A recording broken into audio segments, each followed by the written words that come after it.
ਸਤਨਾਮ ਵਾਹਿਗੁਰੂ ਸਾਹਿਬ JIO. ਆਸਾ ਬਾਣੀ ਸ੍ਰੀ Ravidas JIO ਕੀ। ਇੱਕ ਓੰਕਾਰ ਸਤਿਗੁਰ ਪ੍ਰਸਾਦ। ਮ੍ਰਿਗ ਮੀਨ ਭ੍ਰਿੰਗ ਪਤੰਗ ਕੁੰਚਰ ਏਕ ਦੋਖ ਬਿਨਾਸ।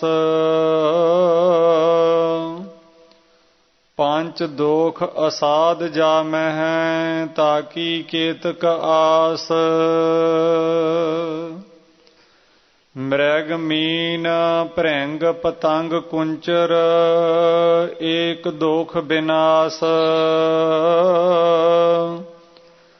ਪੰਚ ਦੋਖ ਅਸਾਧ ਜਾਮਹਿ ਤਾਕੀ ਕੇਤਕ ਆਸ।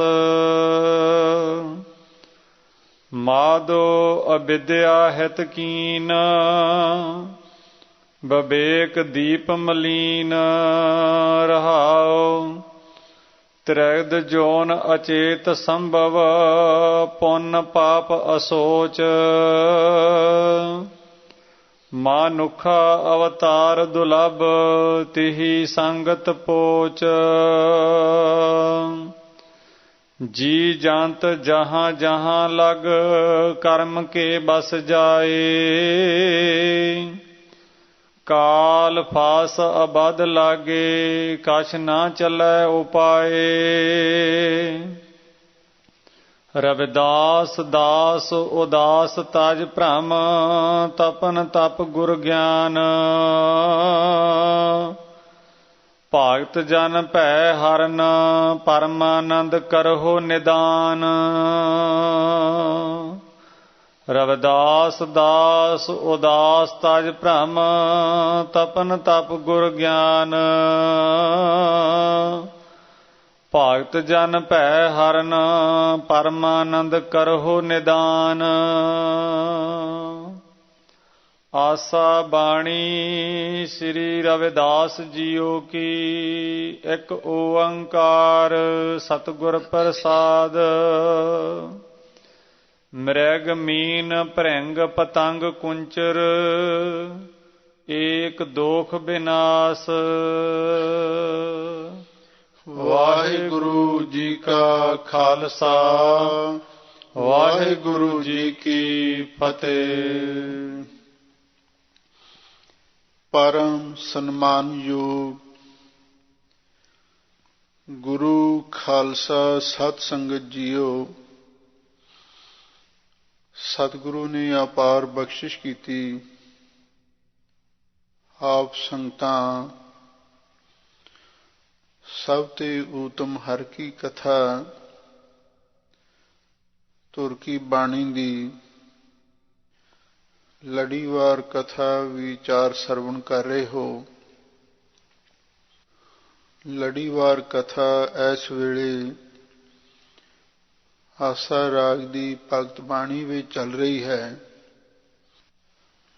ਪਿੱਛੇ ਸ਼੍ਰੋਮਣੀ ਭਗਤ ਕਬੀਰ ਜੀ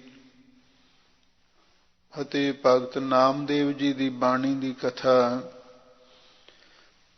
ਆਪ ਸੰਗਤਾਂ ਸਰਵਣ ਕਰ ਚੁੱਕੇ ਹੋ। ਹੁਣ ਅੱਗੇ ਤੀਸਰੇ ਨੰਬਰ ਤੇ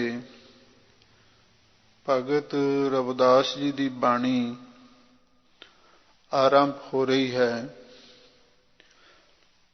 ਭਗਤ ਰਵਿਦਾਸ ਜੀ ਨੇ ਆਸਾ ਰਾਗ ਦੇ ਅੰਦਰ ਜੋ ਪਾਵਨ ਪਵਿੱਤਰ ਸ਼ਬਦ ਉਚਾਰਨ ਕੀਤੇ, ਉਹਨਾਂ ਦੀ ਵਿਚਾਰ ਆਪ ਸੰਗਤਾਂ ਸਰਵਣ ਕਰ ਰਹੇ ਹੋ। ਜਿਸ ਪਵਿੱਤਰ ਸ਼ਬਦ ਦਾ ਪਾਠ ਆਪ ਸੰਗਤਾਂ ਨੇ ਸੁਣਿਆ, ਇਸ ਸ਼ਬਦ ਦੇ ਅੰਦਰ ਭਗਤ ਰਵਿਦਾਸ ਜੀ ਨੇ ਅਕਾਲ ਪੁਰਖ ਵਾਹਿਗੁਰੂ ਪਰਮੇਸ਼ਰ ਦੇ ਚਰਨਾਂ ਦੇ ਵਿੱਚ ਅਰਦਾਸ ਕੀਤੀ ਹੈ। ਅਰਦਾਸ ਵੀ ਬੜੀ ਗਹਿਰ ਗੰਭੀਰ ਭਾਵ ਵਾਲੀ ਹੈ। ਅਸੀਂ ਸੰਸਾਰੀ ਲੋਕ ਵੀ ਅਰਦਾਸ ਕਰਦੇ ਹਾਂ। ਕੋਈ ਦੁੱਧ ਮੰਗਦਾ ਹੈ, ਕੋਈ ਪੁੱਤ ਮੰਗਦਾ ਹੈ, ਕੋਈ ਧਨ ਮੰਗਦਾ ਹੈ, ਕੋਈ ਰਾਜ ਮੰਗਦਾ ਹੈ। ਭਾਵ ਸਾਡੀ ਸੋਚ ਦੁਨਿਆਵੀ ਪਦਾਰਥਾਂ ਦੇ ਵਿੱਚ ਹੀ ਲੱਗੀ ਹੋਈ ਹੈ। ਪਰ ਭਗਤ ਕਬੀਰ ਜੀ ਦੀ ਮਨ ਦੀ ਅਵਸਥਾ ਬਹੁਤ ਉੱਚੀ ਹੈ। ਉਸ ਅਕਾਲ ਪੁਰਖ ਵਾਹਿਗੁਰੂ ਦੇ ਚਰਨਾਂ ਦੇ ਵਿੱਚ ਵਿਸ਼ਿਆਂ ਤੋਂ, ਵਿਕਾਰਾਂ ਤੋਂ, ਐਬਾਂ ਤੋਂ, ਅਪਰਾਧਾਂ ਤੋਂ ਬਚਣ ਦੇ ਲਈ ਅਰਦਾਸ ਬੇਨਤੀ ਕਰਦੇ ਹਨ। ਮਾਧੋ ਅਵਿਦਿਆ ਹਿਤ ਕੀਨ, ਵਿਵੇਕ ਦੀਪ ਮਲੀਨ ਰਹਾਓ। ਮਾਧੋ, ਹੇ ਮਾਇਆ ਦੇ ਪਤੀ ਅਕਾਲ ਪੁਰਖ ਵਾਹਿਗੁਰੂ, ਅਸਾਂ ਅਵਿਦਿਆ ਵਿੱਚ, ਅਨਪੜ੍ਹਤਾ ਵਿੱਚ, ਨਾਸਮਝੀ ਵਿੱਚ, ਜਹਾਲਤ ਦੇ ਵਿੱਚ ਹੀ ਹਿਤ ਕੀਤਾ ਹੋਇਆ ਹੈ। ਵਿਵੇਕ ਦੀਪ ਮਲੀਨ, ਤੇ ਜਿਹੜਾ ਵਿਵੇਕ ਦਾ ਅਰਥ ਹੈ ਗਿਆਨ, ਗਿਆਨ ਦਾ ਦੀਵਾ ਸਾਡਾ ਮਲੀਨ ਹੋ ਗਿਆ ਹੈ। ਕਿਉਂਕਿ ਜਦੋਂ ਕਿਸੇ ਦਾ ਅਵਿਦਿਆ ਦੇ ਨਾਲ, ਜਹਾਲਤ ਦੇ ਨਾਲ, ਅਗਿਆਨਤਾ ਨਾਲ ਮੋਹ ਪੈ ਜਾਂਦਾ ਹੈ, ਫਿਰ ਗਿਆਨ ਦਾ ਦੀਵਾ ਹੌਲੀ ਹੌਲੀ ਉਹਦਾ ਮੱਧਮ ਹੋਣਾ ਸ਼ੁਰੂ ਹੋ ਜਾਂਦਾ ਹੈ।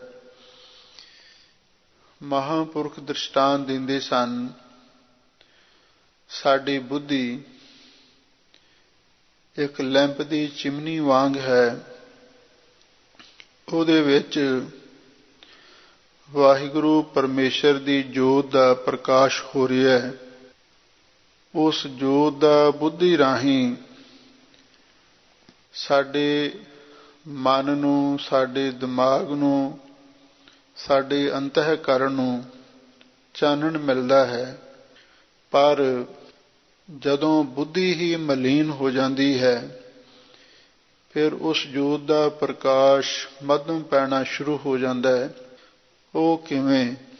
ਜਿਵੇਂ ਪੁਰਾਣੇ ਸਮਿਆਂ ਦੇ ਅੰਦਰ ਅਸੀਂ ਲੈਂਪਾਂ ਦੇ ਨਾਲ ਰੋਸ਼ਨੀ ਕਰਦੇ ਸਾਂ।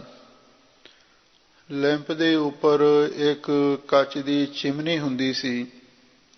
ਜਦੋਂ ਕੋਈ ਲੈਂਪ ਜਗਦਾ, ਉਸ ਅੱਗ ਦੇ ਨਾਲ, ਅੱਗ ਦੇ ਧੂਏਂ ਦੇ ਨਾਲ ਉਹ ਕਾਲੀ ਹੋਣੀ ਸ਼ੁਰੂ ਹੋ ਜਾਂਦੀ ਸੀ।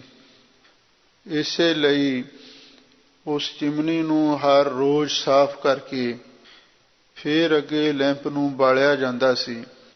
ਜੇ ਉਹ ਚਿਮਨੀ ਨੂੰ ਨਾ ਸਾਫ਼ ਕੀਤਾ ਜਾਵੇ, ਹੌਲੀ ਹੌਲੀ ਧੂਏਂ ਦੇ ਨਾਲ ਉਸ ਨੂੰ ਕਾਲਸ ਲੱਗਦੀ ਜਾਂਦੀ ਸੀ। ਫਿਰ ਉਹ ਚਿਮਨੀ ਇੰਨੀ ਕਾਲੀ ਸਿਆਹ ਹੋ ਜਾਂਦੀ ਸੀ, ਉਹਦੇ ਵਿੱਚੋਂ ਚਾਨਣ ਆਉਣੋਂ ਹੀ ਬਾਹਰ ਮੱਧਮ ਹੁੰਦਾ ਹੁੰਦਾ ਇੱਕ ਦਿਨ ਖਤਮ ਹੀ ਹੋ ਜਾਂਦਾ।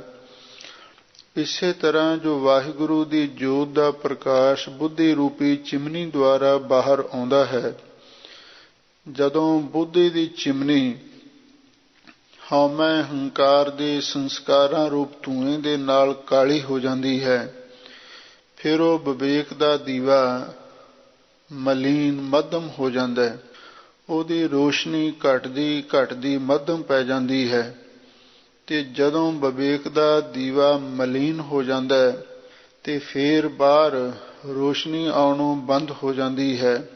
ਤੇ ਫਿਰ ਹਨੇਰੇ ਦੇ ਕਾਰਨ ਸਾਡੇ ਉੱਤੇ ਜਿਹੜੇ ਸਾਡੇ ਵਿਰੋਧੀ ਨੇ, ਸਾਡੇ ਦੁਸ਼ਮਣ ਨੇ, ਮੱਛਰ, ਮੱਖੀਆਂ, ਕੀੜੇ ਮਕੌੜੇ, ਉਹਨਾਂ ਦਾ ਖਤਰਾ ਵਧੇਰੇ ਸਾਨੂੰ ਅਨੁਭਵ ਹੋਣ ਲੱਗ ਜਾਂਦਾ ਹੈ।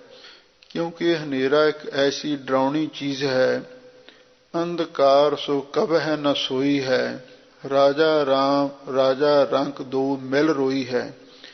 ਭਗਤ ਰਵਿਦਾਸ ਜੀ ਕਹਿੰਦੇ ਨੇ, ਹੇ ਵਾਹਿਗੁਰੂ ਜੀ, ਅਸੀਂ ਅਵਿਦਿਆ ਨਾਲ ਬਹੁਤਾ ਮੋਹ ਕੀਤਾ ਹੈ, ਜਿਸ ਦਾ ਸਦਕਾ ਸਾਡਾ ਗਿਆਨ ਦਾ ਦੀਵਾ ਮਲੀਨ ਹੋ ਗਿਆ ਹੈ। ਸਾਡੀ ਬੁੱਧੀ ਰੂਪ ਚਿਮਨੀ ਪਾਪਾਂ ਦੇ, ਵਿਕਾਰਾਂ ਦੇ, ਹਉਮੈ ਹੰਕਾਰ ਦੇ, ਸੰਸਕਾਰਾਂ ਦੇ ਧੂਏ ਦੇ ਨਾਲ ਮਲੀਨ ਹੋ ਗਈ ਹੈ, ਕਾਲੀ ਸਿਆਹ ਹੋ ਗਈ ਹੈ। ਇਸੇ ਲਈ ਹੁਣ ਸਾਡੇ ਅੰਦਰ ਗਿਆਨ ਦੇ ਦੀਵੇ ਦੀ ਰੌਸ਼ਨੀ ਮੱਧਮ ਪੈ ਗਈ ਹੈ ਤੇ ਵਿਕਾਰ ਤੇ ਵਿਸ਼ੇ ਸਾਡੇ ਤੇ ਹਾਵੀ ਹੋ ਗਏ ਹਨ। ਲੋ ਭਗਤ ਜੀ ਕਿਸ ਢੰਗ ਦੇ ਨਾਲ ਅਕਾਲ ਪੁਰਖ ਦੇ ਚਰਨਾਂ ਵਿੱਚ ਅਰਦਾਸ ਬੇਨਤੀ ਕਰ ਰਹੇ ਨੇ। ਸੰਗਤਾਂ ਇਸ ਸ਼ਬਦ ਦੀ ਵਿਚਾਰ ਸੁਣੋ। ਆਸਾ ਬਾਣੀ ਸ਼੍ਰੀ ਰਵਿਦਾਸ ਜੀਓ ਕੀ। ਆਸਾ ਰਾਗ ਦੇ ਅੰਦਰ ਅੱਗੇ ਬਾਣੀ ਸ਼੍ਰੀ ਦਾ ਅਰਥ ਹੈ ਸ਼੍ਰੋਮਣੀ ਭਗਤ ਰਵਿਦਾਸ ਜੀ ਦੀ ਆਰੰਭ ਹੋ ਰਹੀ ਹੈ। ਆਰੰਭ ਦੇ ਵਿੱਚ ਮੰਗਲਾਚਰਨ ਲਿਖਿਆ ਹੈ। ਇੱਕ ਓੰਕਾਰ ਸਤਿਗੁਰ ਪ੍ਰਸਾਦ। ਉਹ ਅਕਾਲ ਪੁਰਖ ਵਾਹਿਗੁਰੂ ਇੱਕ ਅਦਵੈਤ ਸਰੂਪ ਹੈ। ਓੰਕਾਰ ਸਾਰਿਆਂ ਦਾ ਪ੍ਰਕਾਸ਼ਕ, ਸਤ ਨਾਸ ਤੋਂ ਰਹਿਤ ਗੁਰ ਪ੍ਰਸਾਦ ਉਹ ਗੁਰੂ ਦੀ ਕਿਰਪਾ ਨਾਲ ਮਿਲਦਾ ਹੈ। ਲੋ ਭਗਤ ਜੀ ਉਸ ਵਾਹਿਗੁਰੂ ਪਰਮੇਸ਼ਰ ਦੇ ਚਰਨਾਂ ਦੇ ਵਿੱਚ ਕਿਵੇਂ ਅਰਦਾਸ ਬੇਨਤੀ ਕਰ ਰਹੇ ਹਨ। ਸੰਗਤਾਂ ਪ੍ਰੇਮ ਦੇ ਨਾਲ ਬਾਣੀ ਦੀ ਵਿਚਾਰ ਸੁਣੋ ਤੇ ਇੱਕ ਵਾਰੀ ਪਿਆਰ ਦੇ ਨਾਲ ਆਖੋ ਸਤਿਨਾਮ ਸ੍ਰੀ ਵਾਹਿਗੁਰੂ ਸਾਹਿਬ ਜੀਓ। ਮ੍ਰਿਗ ਮੀਨ ਭ੍ਰਿੰਗ ਪਤੰਗ ਕੁੰਚਰ ਏਕ ਦੋਖ ਬਿਨਾਸ਼। ਲੋ ਭਗਤ ਜੀ ਫਰਮਾਉਂਦੇ ਨੇ ਵਾਹਿਗੁਰੂ ਜੀ ਇਹ ਦੇਖੋ ਆ ਜਿਹੜੇ ਪੰਜ ਜੀਵ ਨੇ, ਮ੍ਰਿਗ ਹਰਨ, ਮੀਨ ਦਾ ਅਰਥ ਹੈ ਮੱਛੀ, ਭਰਿੰਗ ਦਾ ਅਰਥ ਹੈ ਭੌਰਾ, ਪਤੰਗ ਦਾ ਅਰਥ ਹੈ ਪਰਵਾਨਾ ਭਮੱਕੜ ਤੇ ਕੁੰਚਰ ਦਾ ਅਰਥ ਹੈ ਹਾਥੀ। ਏਕ ਦੋਖ ਵਿਨਾਸ਼, ਇਹਨਾਂ ਦੇ ਵਿੱਚ ਇੱਕ ਇੱਕ ਦੋਸ਼ ਹੈ, ਇੱਕ ਇੱਕ ਵਿਸ਼ਾ ਪ੍ਰਧਾਨ ਹੈ। ਉਹਦੇ ਕਾਰਨ ਵਿਨਾਸ਼ ਇਹਨਾਂ ਦਾ ਜੀਵਨ ਤਬਾਹ ਹੋ ਜਾਂਦਾ ਹੈ। ਜਿਹੜਾ ਹਰਨ ਹੈ ਕੰਡਾ ਹੇੜੇ ਦੇ ਸ਼ਬਦ ਤੋਂ ਆਪਣੀ ਜਾਨ ਕੁਰਬਾਨ ਕਰ ਦਿੰਦਾ ਹੈ। ਮੀਨ ਜਿਹੜੀ ਮੱਛੀ ਹੈ ਉਹ ਜ਼ੁਬਾਨ ਦੇ ਰਸ ਬਦਲੇ ਕੁੰਡੀ ਵਿੱਚ ਫਸ ਕੇ ਜਾਨ ਗਵਾ ਲੈਂਦੀ ਹੈ ਤੇ ਭੌਰਾ ਫੁੱਲ ਦੀ ਵਾਸ਼ਨਾ ਦੇ ਵਿੱਚ ਮੁਗਧ ਹੋ ਕੇ ਮਸਤ ਹੋ ਕੇ ਆਪਣੀ ਜਾਨ ਗਵਾ ਲੈਂਦਾ ਹੈ ਤੇ ਪਤੰਗਾ ਜਿਹੜਾ ਭਮੱਕੜ ਹੈ ਉਹ ਦੀਵੇ ਦੀ ਲਾੜ ਸੁੰਦਰ ਰੂਪ ਵੇਖ ਕੇ ਉਸ ਤੋਂ ਆਪਣੀ ਜਾਨ ਨਿਸ਼ਾਵਰ ਕਰ ਦਿੰਦਾ ਹੈ ਤੇ ਹਾਥੀ ਸਪਰਸ ਕਾਮ ਦੇ ਵਿਸ਼ੇ ਤੋਂ ਆਪਣੀ ਜਾਨ ਕੁਰਬਾਨ ਕਰ ਦਿੰਦਾ ਹੈ। ਲੋ ਭਗਤ ਜੀ ਕਹਿੰਦੇ ਨੇ ਵੇਖ ਲੋ ਆ ਜਿਹੜੇ ਪੰਜ ਜੀਵ ਨੇ ਇਹਨਾਂ ਦੇ ਵਿੱਚ ਇੱਕ ਇੱਕ ਦੋਸ਼ ਵਿਸ਼ਾ ਪ੍ਰਧਾਨ ਹੈ ਜਿਸ ਦਾ ਸਦਕਾ ਇਹ ਆਪਣੀ ਜਾਨ ਗਵਾ ਲੈਂਦੇ ਹਨ।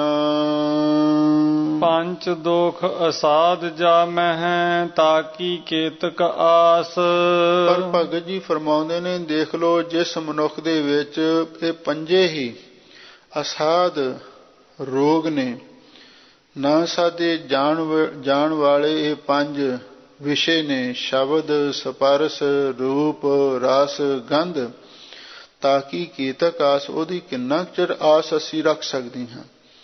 ਵੇਖ ਲੋ ਇੱਕ ਇੱਕ ਵਿਸ਼ੇ ਨੇ ਇੱਕ ਇੱਕ ਜੀਵ ਦੀ ਜ਼ਿੰਦਗੀ ਨੂੰ ਤਬਾਹ ਕਰਕੇ ਰੱਖ ਦਿੱਤਾ ਹੈ। ਇਸ ਮਨੁੱਖ ਦੇ ਵਿੱਚ ਤਾਂ ਇਹ ਪੰਜੇ ਹੀ ਅਸਾਧ ਵਿਸ਼ੇ ਨੇ। ਦੱਸੋ ਇਹਦੀ ਕਿੰਨਾ ਚਿਰ ਤੁਸੀਂ ਆਸ ਰੱਖ ਸਕਦੇ ਹੋ। ਇਹਦਾ ਮਤਲਬ ਇਹ ਹੈ ਇਹ ਮਨੁੱਖ ਤੇ ਇਹਨਾਂ ਪੰਜਾਂ ਦੀ ਕੈਦ ਵਿੱਚ ਪਕੜਿਆ ਹੋਇਆ ਘਿਰਿਆ ਹੋਇਆ ਹੈ। ਇਹਦੀ ਇੱਕ ਪਲ ਭਰ ਵੀ ਆਸ ਨਹੀਂ ਕੀਤੀ ਜਾ ਸਕਦੀ। ਪਤਾ ਨਹੀਂ ਕਿਹਨੇ ਇਸ ਨੂੰ ਡੰਗ ਮਾਰ ਦੇਣਾ, ਕਿਹੜੇ ਵਿਸ਼ੇ ਨੇ ਤਬਾਹ ਕਰਕੇ ਰੱਖ ਦੇਣਾ ਹੈ। ਮਾਧੋ ਅਵਿਦਿਆ ਹਿਤ ਕੀਨ ਵਿਵੇਕ ਦੀਪ ਮਲੀਨ ਰਹਾਉ। ਲੋ ਭਗਤ ਜੀ ਫਰਮਾਉਂਦੇ ਨੇ ਇਹ ਮਾਧੋ ਮਾਇਆ ਦੇ ਪਤੀ ਵਾਹਿਗੁਰੂ ਅਸਾਂ ਅਵਿਦਿਆ ਦੇ ਨਾਲ, ਅਗਿਆਨਤਾ ਨਾਲ, ਨਾ ਸਮਝੀ ਨਾਲ, ਜਹਾਲਤ ਦੇ ਨਾਲ, ਅਨਪੜ੍ਹਤਾ ਦੇ ਨਾਲ ਮੋਹ ਪਿਆਰ ਕੀਤਾ ਹੋਇਆ ਹੈ ਜਿਸ ਦਾ ਸਦਕਾ ਜਿਹੜਾ ਵਿਵੇਕ ਦਾ ਗਿਆਨ ਦਾ ਦੀਵਾ ਮਲੀਨ ਹੋ ਗਿਆ ਹੈ। ਤ੍ਰਿਗਦ ਜੋਨ ਅਚੇਤ ਸੰਭਵ ਪੁੰਨ ਪਾਪ ਅਸੋਚ। ਰਹਾਉ ਵਿਸਰਾਮ ਦੇ ਕੇ ਭਗਤ ਜੀ ਅੱਗੇ ਫਰਮਾਉਂਦੇ ਨੇ ਵੇਖ ਲੋ ਜਿਹੜੇ ਪਿਛਲੇ ਜੀਵ ਨੇ ਮ੍ਰਿਗ ਮੀਨ ਭ੍ਰਿੰਗ ਪਤੰਗ ਕੁੰਚਰ ਤ੍ਰਿਗਤ ਜੂਨ ਅਚੇਤ ਸੰਭਵ, ਉਹ ਤੇ ਤ੍ਰਿਗਤ ਜੂਨਾਂ ਦੇ ਵਿੱਚ ਆਏ ਹੋਏ ਨੇ। ਅਚੇਤ ਸੰਭਵ ਤੇ ਫਿਰ ਉਹ ਹੈ ਵੀ ਅਚੇਤ ਅਵਸਥਾ ਦੇ ਵਿੱਚ ਰਹਿਣ ਵਾਲੇ। ਪੁੰਨ ਪਾਪ ਅਸੋਚ, ਤੇ ਉਹਨਾਂ ਦੇ ਮਨ ਦੇ ਵਿੱਚ ਪੁੰਨ ਪਾਪ ਦੀ ਵੀ ਕੋਈ ਵਿਚਾਰ ਨਹੀਂ ਹੈ। ਭਾਵ ਜਿਹੜੇ ਹੋਰ ਜੀਵ ਨੇ ਮਨੁੱਖ ਤੋਂ ਬਿਨਾਂ, ਤੇ ਉਹਨਾਂ ਨੂੰ ਪੁੰਨ ਪਾਪ ਦੀ, ਚੰਗੇ ਮਾੜੇ ਕਰਮ ਦੀ ਵਿਚਾਰ ਵੀ ਨਹੀਂ ਹੈ। ਹਰਨ ਨੂੰ ਕੀ ਪਤਾ ਹੈ ਪੁੰਨ ਕੀ ਹੁੰਦਾ ਹੈ ਤੇ ਪਾਪ ਕੀ ਹੁੰਦਾ ਹੈ? ਮੱਛੀ ਨੂੰ ਕੀ ਪਤਾ ਹੈ ਕਿਹੜਾ ਧਰਮ ਹੈ ਕਿਹੜਾ ਅਧਰਮ ਹੈ? ਭੌਰੇ ਨੂੰ ਕੀ ਪਤਾ ਹੈ ਕਿਹੜੀ ਚੰਗਿਆਈ ਹੈ ਕਿਹੜੀ ਬੁਰਿਆਈ ਹੈ? ਪਤੰਗੇ ਨੂੰ ਕੀ ਪਤਾ ਹੈ ਨੇਕੀ ਕਿਹੜੀ ਚੀਜ਼ ਹੈ ਤੇ ਬਦੀ ਕਿਹੜੀ ਚੀਜ਼ ਹੈ? ਤੇ ਹਾਥੀ ਨੂੰ ਕੀ ਪਤਾ ਹੈ ਪੁੰਨ ਪਾਪ ਕੀ ਹੁੰਦਾ ਹੈ? ਲੋਏ ਤੇ ਤ੍ਰਿਗਤ ਜੂਨਾਂ ਨੇ, ਇਹਨਾਂ ਦੇ ਵਿੱਚ ਤਾਂ ਕੋਈ ਨਾ ਕੋਈ ਭੁੱਲ ਹੋਣੀ ਸੁਭਾਵਕ ਹੈ, ਕਿਉਂਕਿ ਇਹ ਅਚੇਤ ਜੂਨਾਂ ਨੇ। ਪੁੰਨ ਪਾਪ ਅਸੋਚ, ਇਹਨਾਂ ਦੇ ਮਨ ਦੇ ਵਿੱਚ ਪੁੰਨ ਪਾਪ ਦੀ ਵਿਚਾਰ ਵੀ ਨਹੀਂ ਹੈ। ਮਾਨੁਖ ਅਵਤਾਰ ਦੁਲਭ, ਤਿਹੀ ਸੰਗਤ ਪੋਚ। ਪਰ ਭਗਤ ਜੀ ਕਹਿੰਦੇ ਅਫਸੋਸ ਤੇ ਇਸ ਮਨੁੱਖ ਦੇ ਲਈ ਹੈ, ਇਹ ਮਨੁੱਖਾ ਅਵਤਾਰ ਬੜਾ ਦੁਰਲਭ ਹੈ। ਅਵਤਾਰ ਦਾ ਅਰਥ ਹੈ ਜਨਮ। ਮਨੁੱਖਾ ਜਨਮ ਬਹੁਤ ਦੁਰਲਭ ਹੈ। ਭਗਤ ਕਬੀਰ ਜੀ ਦੇ ਬਚਨ ਨੇ, ਕਬੀਰ ਮਾਨਸ ਜਨਮ ਦੁਲੰਭ ਹੈ, ਹੋਤ ਨ ਬਾਰੈ ਬਾਰ, ਜਿਉ ਬਨ ਫਲ ਪਾਕੇ ਭੂਈ ਗਿਰੈ, ਬਹੁਰ ਨ ਲਾਗੈ ਡਰ। 84 ਲੱਖ ਜੋਨ ਵਿੱਚ ਉਤਮ ਜਨਮ ਸੋ ਮਾਨਸ ਦੇਹੀ। ਹਜ਼ੂਰ ਨੇ ਬਾਣੀ ਵਿੱਚ ਲਿਖਿਆ ਹੈ, ਇਸ ਦੇਹੀ ਕੋ ਸਿਮਰਹਿ ਦੇਵ, ਸੋ ਦੇਹੀ ਭਜ ਹਰਿ ਕੀ ਸੇਵ। ਦੇਵਤੇ ਵੀ ਇਸ ਦੇਹ ਨੂੰ ਸਿਮਰਦੇ ਨੇ, ਚੇਤੇ ਰੱਖਦੇ ਨੇ ਵੀ ਇਸ ਮਨੁੱਖਾ ਦੇਹ ਦੇ ਵਿੱਚ ਹੀ ਪੁੰਨ ਕਰਮ ਕਰਕੇ ਅਸੀਂ ਦੇਵ ਪਦਵੀ ਪ੍ਰਾਪਤ ਕੀਤੀ ਹੈ। ਹੋਰ ਕਿਸੇ ਜੂਨ ਦੇ ਵਿੱਚ ਤਰੱਕੀ ਦੇ ਲਈ ਕੋਈ ਚਾਂਸ ਨਹੀਂ ਹੈ। ਇਹ ਮਨੁੱਖਾ ਜਨਮ ਬਹੁਤ ਦੁਰਲਭ ਪ੍ਰਾਪਤ ਹੋਇਆ ਹੈ। ਤੀਹੀ ਸੰਗਤ ਪੋਚ, ਪਰ ਇਹ ਉਹਨਾਂ ਹੀ ਵਿਸ਼ੇ ਵਿਕਾਰਾਂ ਦੀ ਸੰਗਤ ਕਰਕੇ ਤੇ ਇਹ ਜਿਹੜਾ ਮਨੁੱਖ ਹੈ ਬਹੁਤ ਨਿੱਘਰ ਗਿਆ ਹੈ ਤੇ ਆਪਣੇ ਕਰੈਕਟਰ ਤੋਂ, ਆਪਣੇ ਇਖਲਾਕ ਤੋਂ ਗਿਰ ਗਿਆ ਹੈ।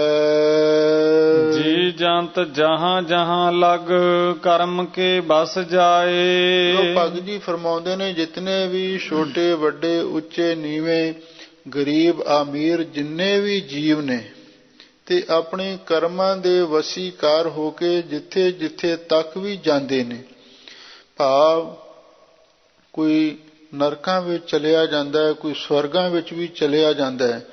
ਪਰ ਭਗਤ ਜੀ ਕਹਿੰਦੇ ਨੇ, ਜਿਤਨੇ ਵੀ ਜੀਵ ਨੇ ਕਰਮਾਂ ਦੇ ਅਨੁਸਾਰ ਕੋਈ ਸਦਗਤੀ ਨੂੰ ਪ੍ਰਾਪਤ ਹੋ ਜਾਂਦਾ, ਕੋਈ ਅਧੋਗਤੀ ਵਿੱਚ ਚਲਿਆ ਜਾਂਦਾ ਹੈ। ਕਾਲ ਫਾਸ ਆਬਦ ਲਾਗੇ, ਕਛ ਨਾ ਚੱਲੈ ਉਪਾਏ। ਪਰ ਇਹ ਗੱਲ ਤੇ ਯਕੀਨਨ ਤੌਰ ਤੇ ਮੰਨੀ ਜਾਂਦੀ ਹੈ, ਕੋਈ ਮਨੁੱਖ ਚਾਹੇ ਕਿਤੇ ਵੀ ਚਲਿਆ ਜਾਵੇ, ਕਰਮ ਗਤੀ ਅਨੁਸਾਰ ਕਾਲ ਦੀ ਫਾਹੀ ਅਬਦ ਦਾ ਅਰਥ ਹੈ ਜਿਹੜੀ ਨਾ ਕੱਟੀ ਜਾਣ ਵਾਲੀ, ਨਾ ਟੁੱਟਣ ਵਾਲੀ, ਨਾ ਕੱਟੀ ਜਾਣ ਵਾਲੀ ਕਾਲ ਦੀ ਫਾਹੀ ਤੇ ਹਰ ਇੱਕ ਨੂੰ ਲੱਗਦੀ ਹੀ ਲੱਗਦੀ ਹੈ। ਕਾਲ ਦੀ ਫਾਹੀ ਹਰ ਇੱਕ ਦੇ ਗਲ ਦੇ ਵਿੱਚ ਪੈਂਦੀ ਹੀ ਪੈਂਦੀ ਹੈ। ਕਛ ਨਾ ਚੱਲੈ ਉਪਾਏ, ਕਿਸੇ ਜੀਵ ਦੇ ਪਾਸੋਂ ਉਸ ਕਾਲ ਦੀ ਫਾਹੀ ਨੂੰ ਕੱਟਣ ਦਾ, ਉਸ ਤੋਂ ਬਚਣ ਦਾ ਕੋਈ ਉਪਾਅ ਵੀ ਨਹੀਂ ਚੱਲ ਸਕਦਾ। ਰਵਿਦਾਸ ਦਾਸ ਉਦਾਸ ਤਜ ਭ੍ਰਮ, ਤਪਨ ਤਪ ਗੁਰ ਗਿਆਨ। ਲੋ ਰਵਿਦਾਸ ਭਗਤ ਜੀ ਫਰਮਾਉਂਦੇ ਨੇ, ਰਵਿਦਾਸ ਭਗਤ ਜੀ ਕਹਿੰਦੇ ਨੇ, ਐ ਰਵਿਦਾਸ ਤੂੰ ਵਾਹਿਗੁਰੂ ਦਾ ਦਾਸ ਬਣ ਤੇ ਉਦਾਸੀ ਛੱਡ, ਉਪਰਾਮਤਾ ਛੱਡ। ਐ ਰਵਿਦਾਸ ਤੂੰ ਪਰਮੇਸ਼ਰ ਦਾ ਦਾਸ ਭਗਤ ਬਣ ਤੇ ਜਿਹੜੀ ਹੋਰ ਕੋਈ ਉਦਾਸੀ ਹੈ, ਉਪਰਾਮਤਾ, ਉਹਨੂੰ ਛੱਡ ਤੇ ਇਹਦੇ ਨਾਲ ਤਾਜ ਭਰਮ ਵੀ ਛੱਡ। ਤਪਨ ਤਪ ਗੁਰ ਗਿਆਨ, ਤਪਾਂ ਵਿੱਚੋਂ ਸ਼੍ਰੋਮਣੀ ਤਪ ਹੈ ਗੁਰੂ ਦੀ ਸੇਵਾ, ਉਹ ਕਰਿਆ ਕਰ। ਤੇ ਨਾਲ ਹੀ ਗੁਰ ਗਿਆਨ, ਤੇ ਜਿਹੜਾ ਗੁਰੂ ਦਾ ਗਿਆਨ ਹੈ, ਭਾਈ ਰੇ ਗੁਰ ਬਿਨ ਗਿਆਨ ਨਾ ਹੋਏ, ਗੁਰੂ ਦੇ ਬਖਸ਼ੇ ਗਿਆਨ ਨੂੰ ਵੀ ਧਾਰਨ ਕਰ। ਭਗਤ ਜਨ ਭੈ ਹਰਨ, ਪਰਮ ਆਨੰਦ ਕਰਹੁ ਨਿਦਾਨ। ਲੋ ਭਗਤ ਜੀ ਕਹਿੰਦੇ ਨੇ, ਇਹ ਪਰਮ ਆਨੰਦ ਸਰੂਪ ਵਾਹਿਗੁਰੂ ਜੀ, ਤੁਸੀਂ ਭਗਤ ਜਨਾਂ ਦੇ ਭੈ ਨੂੰ ਹਰਨ ਨਾਸ਼ ਕਰਨ ਵਾਲੇ ਹੋ, ਕਰਹੁ ਨਿਦਾਨ।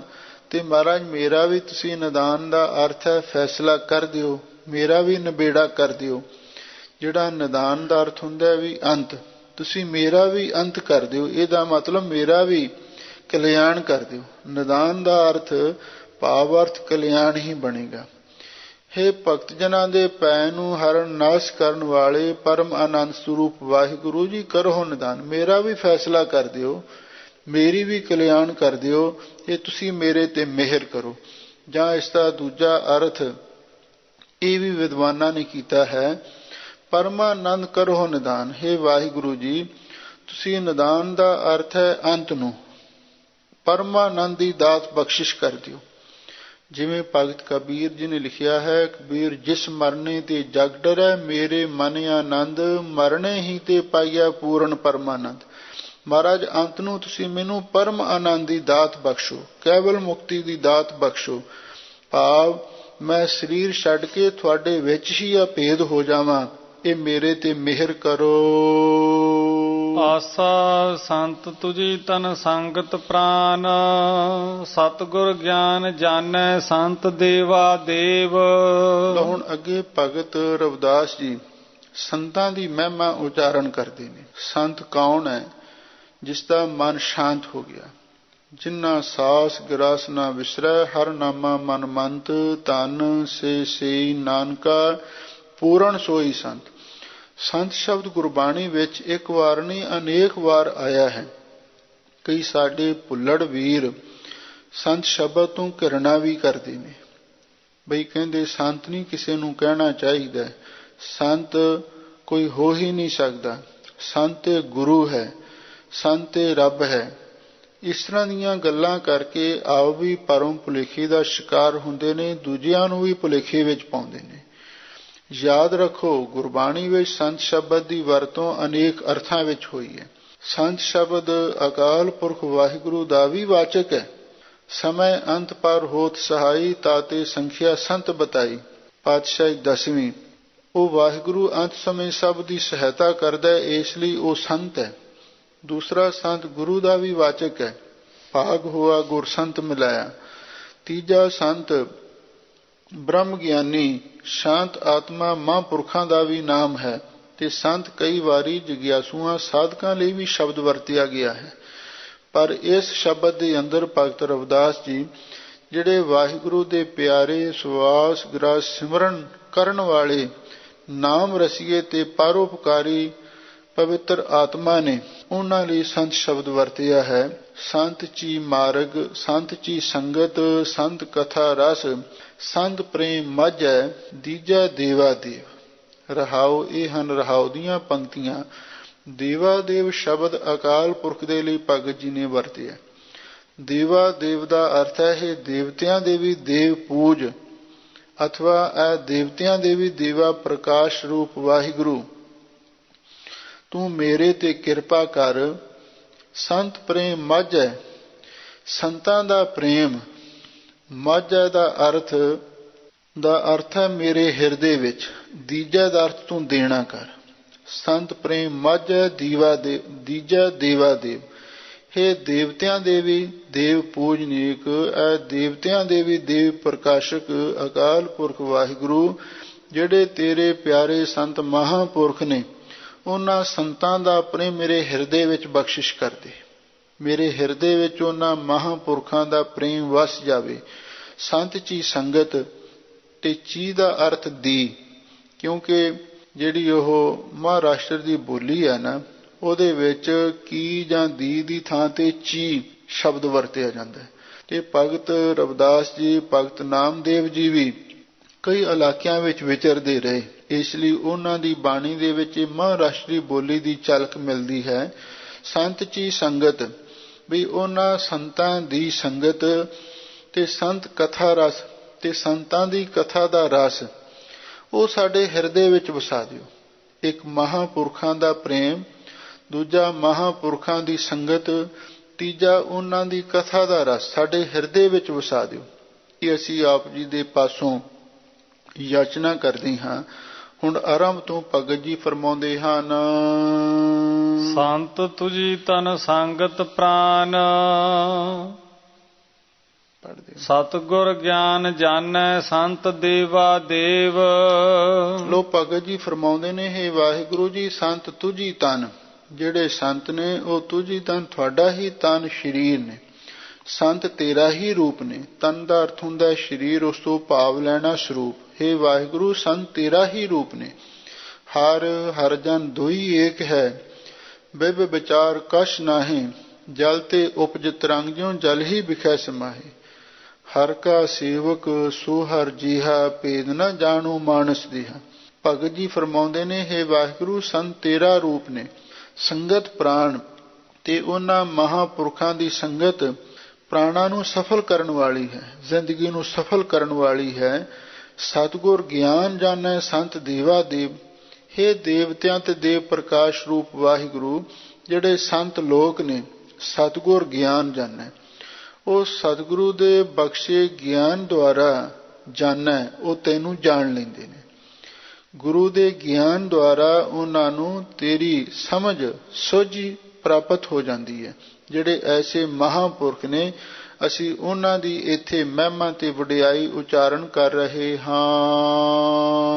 ਸੰਤ ਚੀ ਸੰਗਤ ਸੰਤ ਕਥਾ ਰਸ, ਸੰਤ ਪ੍ਰੇਮ ਮਾਝੈ ਦੀਜੈ ਦੇਵਾ ਦੇਵ ਰਹਾਉ। ਲੋ ਭਗਤ ਜੀ ਫਰਮਾਉਂਦੇ ਨੇ, ਇਹ ਦੇਵਤਿਆਂ ਦੇ ਦੇਵ ਪ੍ਰਕਾਸ਼ ਰੂਪ ਵਾਹਿਗੁਰੂ, ਉਹਨਾਂ ਮਹਾਂਪੁਰਖਾਂ ਦੀ ਕਥਾ, ਸੰਤ ਚੀ ਸੰਗਤ, ਉਹਨਾਂ ਮਹਾਂਪੁਰਖਾਂ ਦੀ ਸੰਗਤ ਤੇ ਉਹਨਾਂ ਮਹਾਂਪੁਰਖਾਂ ਦੀ ਕਥਾ ਦਾ ਰਸ, ਤੇ ਨਾਲ ਉਹਨਾਂ ਮਹਾਂਪੁਰਖਾਂ ਦਾ ਪ੍ਰੇਮ, ਸ਼ੁੱਧ ਪ੍ਰੇਮ ਸਾਡੇ ਹਿਰਦੇ ਵਿੱਚ ਬਖਸ਼ਿਸ਼ ਕਰਦੇ।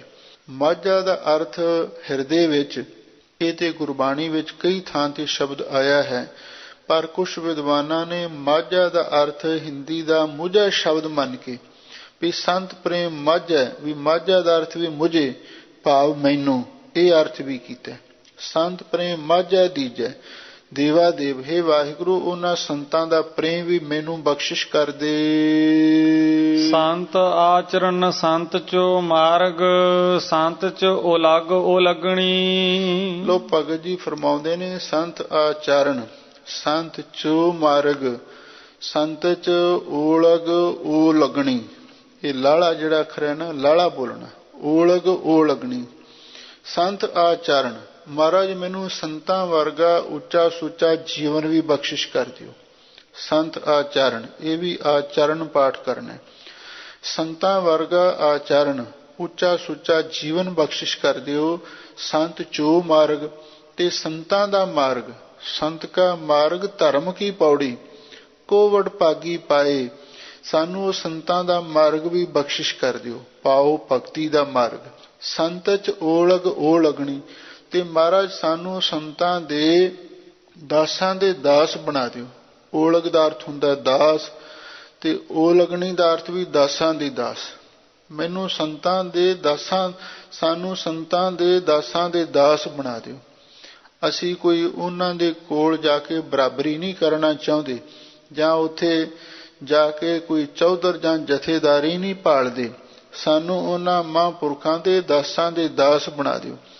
ਤੇ ਜਾਂ ਕੁਛ ਵਿਦਵਾਨਾਂ ਨੇ ਓਲਗ ਓ ਲੱਗਣੀ ਦਾ ਅਰਥ ਕੀਤਾ ਹੈ ਵੀ ਸਾਨੂੰ ਉਹਨਾਂ ਦੇ ਲਾਗੀਆਂ ਦੇ ਲਾਗੀ ਬਣਾ ਦੇ, ਪਰ ਉਹਦਾ ਭਾਵ ਅਰਥ ਕਮੀਆਂ ਦੇ ਕਮੀ, ਤੇ ਅਸਲੀ ਭਾਵ ਅਰਥ ਦਾਸਾਂ ਦੇ ਦਾਸ ਹੀ ਬਣੇਗਾ। ਚਾਹੇ ਹੋਰ ਕਿਸੇ ਤਰੀਕੇ ਦੇ ਨਾਲ ਵੀ ਉਹ ਅਰਥ ਕਰੀ ਜਾਣ, ਪਰ ਮੁੱਖ ਸਿਧਾਂਤ ਇਹੀ ਹੈ, ਹੇ ਵਾਹਿਗੁਰੂ ਜੀ, ਤੁਸੀਂ ਉਹਨਾਂ ਸੰਤਾਂ ਦੇ ਸਾਨੂੰ ਦਾਸਾਂ ਦੇ ਦਾਸ ਬਣਾ ਦਿਓ। ਔਰ ਇੱਕ ਮੰਗੋ ਭਗਤ ਚਿੰਤਾਮਣ, ਜਣੀ ਲਖਾਵੋ ਅਸੰਤ ਪਾਪੀ ਸਣ। ਲੋ ਭਗਤ ਜੀ ਕਹਿੰਦੇ ਨੇ, ਹੇ ਵਾਹਿਗੁਰੂ ਜੀ, ਇੱਕ ਦਾਤ ਹੋਰ ਵੀ ਅਸੀਂ ਮੰਗਦੇ ਹਾਂ, ਔਰ ਇੱਕ ਮੰਗੋ, ਇੱਕ ਹੋਰ ਵੀ ਦਾਤ ਅਸੀਂ ਮੰਗਦੇ ਹਾਂ। ਕਿਹੜੀ? ਭਗਤ ਚਿੰਤਾਮਣ, ਜਿਹੜੀ ਭਗਤੀ ਰੂਪੀ ਚਿੰਤਾ ਮਣੀ ਹੈ, ਉਹ ਸਾਨੂੰ ਬਖਸ਼ਿਸ਼ ਕਰ ਦਿਓ। ਚਿੰਤਾ ਮਣੀ ਇੱਕ ਉਹ ਮਣੀ ਹੈ ਜਿਹੜੀਆਂ ਮਨੁੱਖ ਦੀਆਂ ਸਾਰੀਆਂ ਹੀ ਚਿਤਵਣੀਆਂ ਨੂੰ ਪੂਰੀ ਕਰ ਸਕਦੀ ਹੈ। ਮਹਾਂਪੁਰਖ ਇਹਦੇ ਉੱਤੇ ਇੱਕ ਉਦਾਹਰਣ ਦਿੰਦੇ ਸਨ। ਕਹਿੰਦੇ ਨੇ, ਕੋਈ ਜੱਟ ਸੀ, ਆਪਣੇ ਖੇਤ ਵਿੱਚ ਹਲ ਵਾਹ ਰਿਹਾ ਸੀ, ਤੇ ਉਹ ਜਦੋਂ ਦੁਪਹਿਰ ਦਾ ਵਕਤ ਹੋਇਆ, ਉਹਨੇ ਸੋਚਿਆ ਵੀ ਕੁਝ ਸਮਾਂ ਆਰਾਮ ਕਰ ਲਈਏ। ਉਹਦੇ ਖੇਤ ਵਿੱਚ ਇੱਕ ਛੋਟਾ ਜਿਹਾ ਕਿੱਕਰ ਦਾ ਦਰਖਤ ਸੀ। ਉਹਦੀ ਸਿੱਧੀ ਜੀ ਛਾਂ ਹੇਠਾਂ ਆ ਕੇ ਬੈਠਾ, ਉਧਰੋਂ ਜੇਠ ਹਾੜ ਦਾ ਮਹੀਨਾ ਤੇ ਤੱਤੀ ਲੋ ਵਗ ਰਹੀ ਸੀ, ਔਰ ਉੱਥੇ ਬੈਠਾ ਬੈਠਾ ਉਹ ਧਰਤੀ ਨੂੰ ਖੋਦਣ ਲੱਗ ਪਿਆ। ਧਰਤੀ ਖੋਦਦਿਆਂ ਖੋਦਦਿਆਂ ਕਹਿੰਦੇ ਨੇ ਉਹਨੂੰ ਇੱਕ ਚਿੰਤਾਮਣੀ ਲੱਭ ਗਈ, ਪਰ ਜੱਟ ਨੂੰ ਉਸ ਦਾ ਪਤਾ ਨਹੀਂ ਲੱਗਿਆ ਵੀ ਇਹ ਚਿੰਤਾਮਣੀ ਕੀ ਵਸਤੂ ਹੈ। ਜਦੋਂ ਉਹ ਚਿੰਤਾਮਣੀ ਉਸ ਨੂੰ ਮਿਲ ਗਈ ਤੇ ਉਸਨੇ ਉਸ ਨੂੰ ਆਪਣੇ ਸਾਫੇ ਦੇ ਪੱਲੇ ਦੇ ਨਾਲ ਬੰਨ੍ਹ ਲਿਆ ਵੀ ਚਲੋ ਇਹ ਇੱਕ ਬੜਾ ਲਾਲ ਜਿਹਾ ਮਣਕਾ ਹੈ, ਸੋਹਣਾ ਹੈ, ਮੈਂ ਆਪਣੇ ਘਰ ਲੈ ਜਾਵਾਂਗਾ। ਫਿਰ ਬੈਠਿਆਂ ਬੈਠਿਆਂ ਸੋਚਣ ਲੱਗਿਆ, ਕਹਿਣ ਲੱਗਾ ਵੀ ਜੇ ਕਿਧਰੇ ਇੱਥੇ ਸੋਹਣਾ ਬਾਗ ਲੱਗ ਜਾਵੇ ਤੇ ਫਿਰ ਬਾਗ ਦੀ ਠੰਡੀ ਛਾਂ ਦੇ ਹੇਠਾਂ ਬੈਠ ਕੇ ਆਨੰਦ ਲਈਏ। ਬਸ ਸੋਚਣ ਦੀ ਦੇਰ ਸੀ, ਉਸੇ ਵੇਲੇ ਸੁੰਦਰ ਬਾਗ ਲੱਗ ਗਿਆ। ਫਿਰ ਮਨ ਵਿੱਚ ਖਿਆਲ ਆਇਆ ਵੀ ਇਸ ਬਾਗ ਦੇ ਵਿੱਚ ਸੁੰਦਰ ਤਲਾਬ ਵੀ ਹੋਣਾ ਚਾਹੀਦਾ, ਗਰਮੀ ਦੀ ਰੁੱਤ ਵਿੱਚ ਉਹਦੇ ਵਿੱਚ ਇਸ਼ਨਾਨ ਕਰਿਆ ਕਰਾਂਗੇ। ਤੇ ਸਰੋਵਰ ਵੀ ਬਣ ਗਿਆ, ਤਲਾਬ ਵੀ ਬਣ ਗਿਆ। ਤੇ ਫਿਰ ਉਹਦੇ ਮਨ ਦੇ ਵਿੱਚ ਖਿਆਲ ਆਇਆ ਵੀ ਕਹਿੰਦਾ ਹੁਣ ਪਾਣੀ ਵਿੱਚ ਸੈਰ ਕਰਨ ਦੇ ਲਈ ਇੱਕ ਬੇੜੀ ਵੀ ਚਾਹੀਦੀ ਹੈ, ਬੋਟ ਵੀ ਚਾਹੀਦੀ ਹੈ, ਤੇ ਬੇੜੀ ਵੀ ਉੱਥੇ ਹਾਜ਼ਰ ਹੋ ਗਈ। ਫਿਰ ਇਹਦੇ ਮਨ ਦੇ ਵਿੱਚ ਖਿਆਲ ਆਇਆ ਵੀ ਹੁਣ ਬੇੜੀ ਤੇ ਚੜ੍ਹ ਕੇ ਤਲਾਬ ਦੇ ਵਿੱਚ ਪਾਣੀ ਦੇ ਵਿੱਚ ਸੈਰ ਕਰੀਏ। ਤੇ ਉਹ ਬੇੜੀ ਤੇ ਸਵਾਰ ਹੋ ਕੇ ਲੱਗਿਆ ਤਲਾਬ ਦੀ ਸੈਰ ਕਰਨ। ਤੇ ਇੱਕ ਉੱਥੇ ਕਾਂ ਆ ਗਿਆ ਤੇ ਕਾਂ ਉਹ ਸਰੋਵਰ ਦੇ ਕੰਢੇ ਤੇ ਆ ਕੇ ਬੈਠ ਕੇ ਪਾਣੀ ਪੀਣ ਲੱਗਿਆ। ਇਹ ਜਿਹੜਾ ਜੱਟ ਸੀ ਉਸ ਬੇੜੀ ਤੇ ਬੈਠ ਕੇ ਪਾਣੀ ਦੀ ਸੈਰ ਕਰ ਰਿਹਾ ਸੀ ਤੇ ਉਸ ਕਾਂ ਨੂੰ ਵੇਖ ਕੇ ਕਹਿਣ ਲੱਗਾ, ਓਏ ਕਾਵਾਂ, ਤੂੰ ਮੇਰੇ ਸਰੋਵਰ ਤੇ ਪਾਣੀ ਨਹੀਂ ਪੀ ਸਕਦਾ, ਤੂੰ ਪਾਣੀ ਪੀਣਾ ਕਿਧਰੇ ਹੋਰ ਜਾ ਕੇ ਪੀ, ਤੂੰ ਮੇਰੇ ਸਰੋਵਰ ਦਾ ਪਾਣੀ ਜੂਠਾ ਕਰ ਦੇਣਾ, ਤੂੰ ਮੇਰੇ ਸਰੋਵਰ ਦਾ ਪਾਣੀ ਗੰਦਾ ਕਰ ਦੇਵੇਂਗਾ। ਤੇ ਉਹ ਕਾਂ ਬੜਾ ਢੀਠ ਹੁੰਦਾ, ਉਹਨੇ ਉਸਨੂੰ ਇਸ਼ਾਰਿਆਂ ਨਾਲ ਉਡਾਉਣ ਦੀ ਕੋਸ਼ਿਸ਼ ਕੀਤੀ ਪਰ ਉਹ ਨਾ ਉੱਡਿਆ। ਫਿਰ ਉਹਦੇ ਮਨ ਦੇ ਵਿੱਚ ਖਿਆਲ ਆਇਆ ਵੀ ਫਿਰ ਉਹਨੇ ਆਪਣਾ ਸਾਫਾ ਜਿਹੜਾ ਕੋਲੇ ਸੀ ਪਰਨਾ, ਉਹਦੇ ਨਾਲ ਵੀ ਉਸ ਨੂੰ ਉਡਾਉਣ ਦੀ ਕੋਸ਼ਿਸ਼ ਕੀਤੀ, ਫਿਰ ਵੀ ਉਹ ਨਾ ਉੱਡਿਆ। ਫਿਰ ਇਹਦੇ ਮਾੜੇ ਕਰਮਾਂ ਦੀ ਨਿਸ਼ਾਨੀ ਸਾਹਮਣੇ ਆ ਗਈ। ਇਹਨੇ ਉਹ ਚਿੰਤਾਮਣੀ ਖੋਲ ਕੇ ਉਸ ਕਾਂ ਦੇ ਵੱਲ ਚਲਾ ਕੇ ਮਾਰੀ ਤੇ ਜਦੋਂ ਉਹ ਕਾਂ ਤੇ ਉੱਡ ਗਿਆ, ਪਰ ਕਾਂ ਦੇ ਉੱਡਣ ਦੇ ਨਾਲ ਜਿੰਨੀਆਂ ਸੁੱਖ ਸਹੂਲਤਾਂ ਇਹਨੂੰ ਰੱਬ ਵੱਲੋਂ ਮਿਲੀਆਂ ਸਨ ਉਹ ਵੀ ਸਾਰੀਆਂ ਨਾਲ ਹੀ ਆਲੋਪ ਹੋ ਗਈਆਂ। ਉਹ ਉਸੇ ਸੁੱਕੀ ਜੀ ਕਿਕਰੀ ਹੇਠਾਂ ਜੱਟ ਬੈਠਾ ਤੇ ਮਨ ਵਿੱਚ ਸੋਚਦਾ ਬਈ ਦੇਖੋ ਬਈ ਮੈਨੂੰ ਕਿੰਨਾ ਸੁੱਖ ਪਰਮੇਸ਼ਰ ਨੇ ਇੱਕ ਵਾਰ ਦੇ ਦਿੱਤਾ ਸੀ ਤੇ ਇੱਕੋ ਵਾਰੀ ਖੋਹ ਲਿਆ।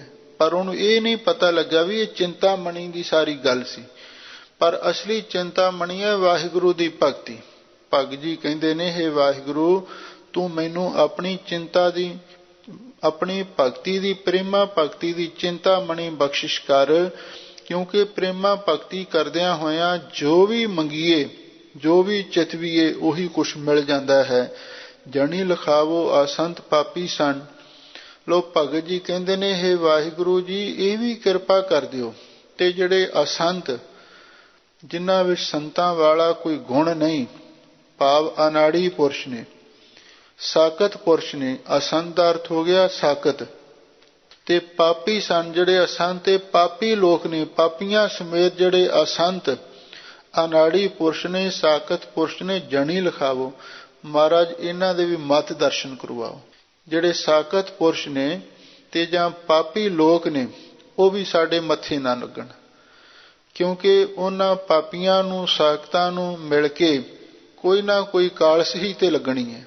ਇਸੇ ਲਈ ਭਗਤ ਕਬੀਰ ਜੀ ਨੇ ਵੀ ਆਖਿਆ ਹੈ, ਕਬੀਰ ਸਾਕਤ ਸੰਗ ਨਾ ਕੀਜੀਐ, ਦੂਰਹਿ ਜਾਈਐ ਭਾਗ, ਬਾਸਨ ਕਾਰੋ ਪਰਸੀਐ, ਤਉ ਕੁਛ ਲਾਗੈ ਦਾਗ।